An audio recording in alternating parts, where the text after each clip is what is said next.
Hey friends, it's Julie. I wanted to give you a couple of exercises that you can do with your wrist prop. So go grab a bracelet or a rubber band or a watch, scrunchie, something that you can put on your right wrist, your bow hand wrist, to do a couple of exercises, okay? So go grab one really quick, come back, and we'll get going. All right, so let's go ahead and play a tune. Let's play hot cross buns on the A string. So we'll go second finger down, 2, 1, 0, 2, 1, 0. We'll just do that first part so that you can incorporate your pull and push dancing bow wrist into playing. So what you're gonna do is take the time, always take the time to set your bow on your string with a beautiful bow hold. Don't put your bow on your string and immediately start playing if something is a little bit off. So check your hand. Your fingers should always look curved. Again, tip of the pinky, top of the bow, curved thumb. You want it to feel natural because you're about to pull a nice, beautiful tone.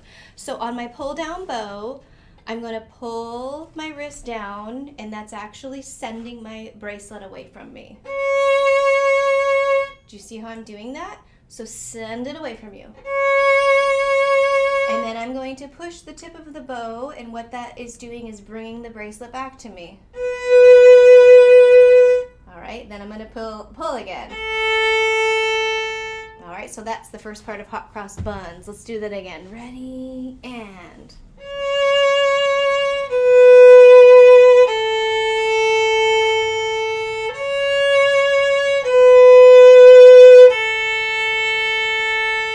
So those are the slow notes of hot cross buns. The second part goes 1 E and a, 2 E and a, hot cross buns. So as you move quicker, you're still having this movement. It's just a little bit quicker. So let's start an open A and play 4 shorter bow strokes. Ready, and... Okay, so you still see that my bracelet is moving away from me and then back towards me. Let's do the next note. First finger down. And my bow is nice and straight because my wrist is flexible. And then we finish with hot cross buns. All right, so with that beautiful pull and pushing motion, let's go ahead and play hot cross buns. Beginning to end, starting on 2 on the A string. Take your time to set your bow down.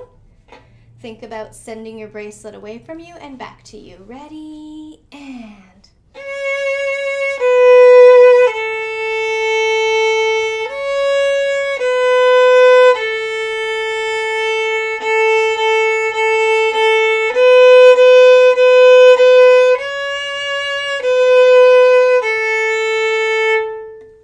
How did it go? How did it feel? Please let me know. And whatever piece you're working on right now, whether it's a book that you're working through or a particular tune, I want you to incorporate this bow concept into your playing and see if that changes the way it feels, the way it sounds. The goal is for it to sound beautiful while feeling effortless for you, okay? So let me know how that goes, and I'll see you soon.